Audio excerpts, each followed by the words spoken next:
So now we have some more details about the bomber in Austin that blew himself up rather than get taken into custody by police after killing two people and injuring several others by sending packages all over the Austin area. Now, authorities have since confirmed that the man, Anthony Conditt, a 23-year-old white male from Pflugerville, Texas, hopefully I'm saying that right, is responsible for the serial bombings that have plagued Austin since March 2nd. Now, they think that it's possible that he might have had help, and so they're looking around, and they're also still looking to try and find a motive. Now, upon trying to find more information, we actually find more information about who he actually is, about his background. Now, BuzzFeed reported that Conditt grew up in an evangelical homeschool family, and that the family was active in their local homeschooling community. Now, look, if you're a homeschooler, that's fine, right? I don't necessarily believe that's the best way to get an education, but hey, some homeschools are not the same as others. Some homeschoolers actually do teach their kids very, very well, and actually maybe better than schools. But again, this strikes me as more of a religious homeschool, so I don't think that in this case that's necessarily the case. But nonetheless, now an acquaintance of Conditt's, who did not wish to be identified, told BuzzFeed that she and Conditt were in the same homeschool community between the ages of 8 and 13, and that she had had playdates with Conditt, who, in her words, quote, seemed like a regular boy who liked to have fun and play games. His family seemed very nice. I was completely shocked when I heard.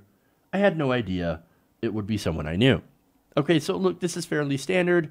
You got people that, are in his family, people that know them, that are like, oh my God, how did I had no idea that they could be like this, that they would have gone out and hurt somebody. We hear that all the time. Of course, we hear it normally when it refers to a white person. Now, I've noticed that the news doesn't necessarily dig into their past quite like this, or talk to their neighbors, or put out these headlines such as, for example, the New York Times. The Austin bombing suspect was a quiet, nerdy young man who came from a tight-knit, godly family. This is according to somebody who had known the family for 18 years. Would that headline come out if instead of Mark Conditt, we had Mohammed Kadir? I think you all know the answer to that already. No, it wouldn't have come out. It would have been like, oh my God, this guy, this terrorist, this Muslim hates America, and they must have been radicalized somewhere. No, they would not have brought up his nice religious upbringing if it had been somebody who was, again, a Muslim. Now, here's another person who knew Conditt. This is Cash Assaults, who told BuzzFeed News that she ran the same conservative survivalist circles in high school. Survivalist circles? Well, that seems weird.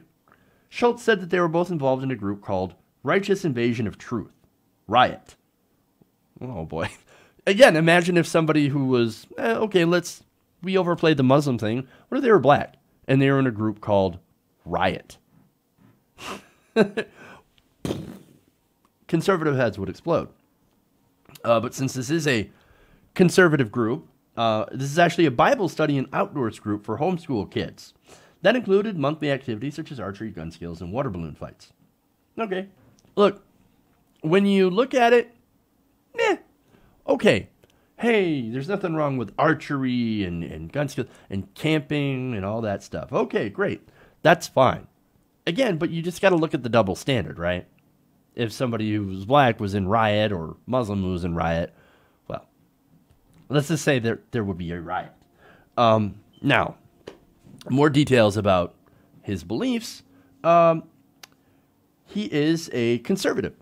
Again, there's nothing wrong with being a conservative other than I think that you're politically wrong. But that does not make you a terrorist, right? And so right now there's nothing there that seems to indicate that his conservatism was the catalyst for him putting out these attacks. But let me give you more details here. According to his post, Conditt referred to himself as, quote, not that politically inclined. Now, terrorism in the the definition sense is, well, you do these terrorist attacks, you hurt somebody, you kill somebody, you would have to have a political motive. Well, he seems to not be all that politically inclined, according to his blog posts. But then again, these blog posts were back in 2012. Now, in his short bio on his blog, titled Defining My Stance, he shared his opinions on topics ranging from same-sex marriage to terrorism. Now, the terrorism part, that's going to be a little ironic, as well as the death penalty part. But first, he says, I view myself as a conservative, but I don't think I have enough information to defend my stance as well as it should be defended. Okay, so that was his rationale for going into the government class, where you had to go and share your political beliefs. So that's what this blog is actually from. Now, on same-sex marriage, he wrote, I do not believe it is proper to pass laws stating that homosexuals have rights. Uh-oh. So that's problematic, as is comparing same-sex marriage to pedophilia or bestiality. Oh, what's the difference? Are we going to start allowing pedophilia and bestiality? I mean, it's the same. No, it's not the same. Same-sex marriage involves consent, which pedophilia and bestiality do not involve consent. Consent is sort of the magic word here. An animal can't consent, and legally a child under a certain age cannot consent. So that's the difference. That is actually very easy to find out if you are interested at all in actually understanding.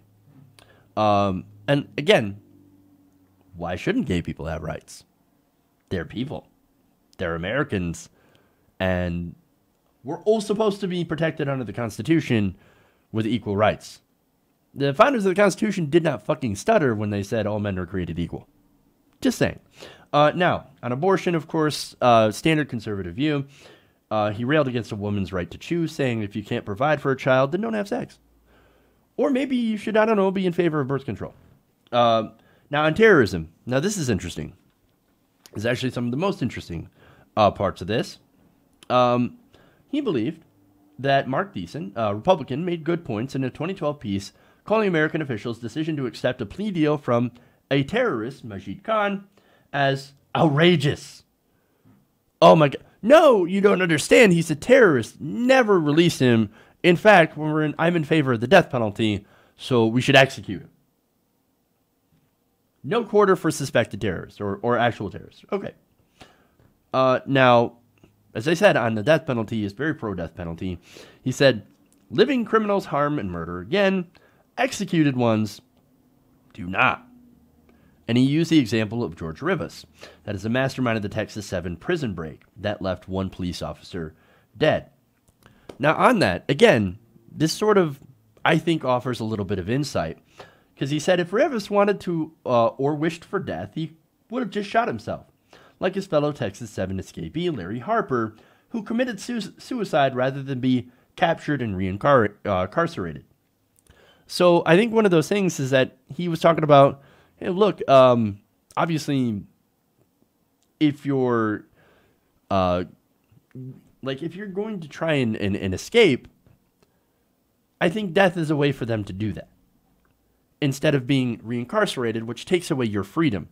I guess at least when you have that choice to die, that is exercising your freedom. Well, interestingly enough, that's exactly the path that he chose. See, instead of getting incarcerated by police, he detonated a suicide bomb that ended up injuring a police officer.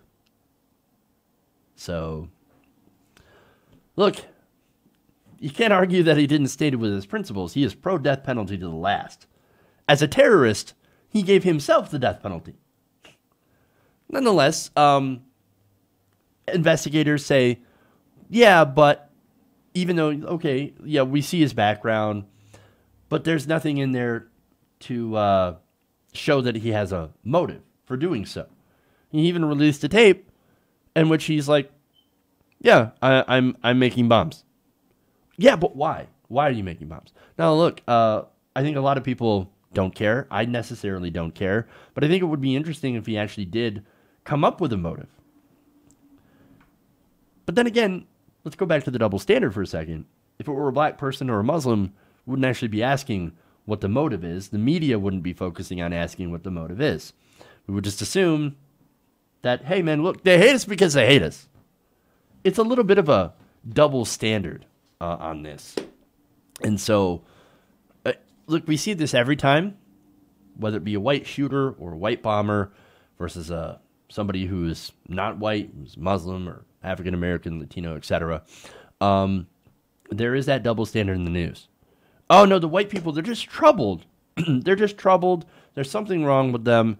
They're misunderstood. They were, quiet, and they were from a goodly family. And, oh, my God, and everybody can't believe that this actually happened. That reaction does not happen when you deal with people who are different, when there are people who are, again, different religion or Muslim, etc. It's always, when did he get radicalized? And we got to shut this thing down. We got to shut people down from this country because, oh, look, we got another Muslim terrorist running around and doing this. So it's that gigantic double standard. And even like I said, the New York Times and a lot of mainstream corporate media falls into that. And that's something that we need to be aware of, and that's something that we need to stop when talking about these issues. Doesn't matter where you're from, terrorist is a terrorist is a terrorist. And if you harm people, if you kill people, if you hurt people, and you have a political motive, then by definition, you are a terrorist. Hey everybody, thanks for watching this video.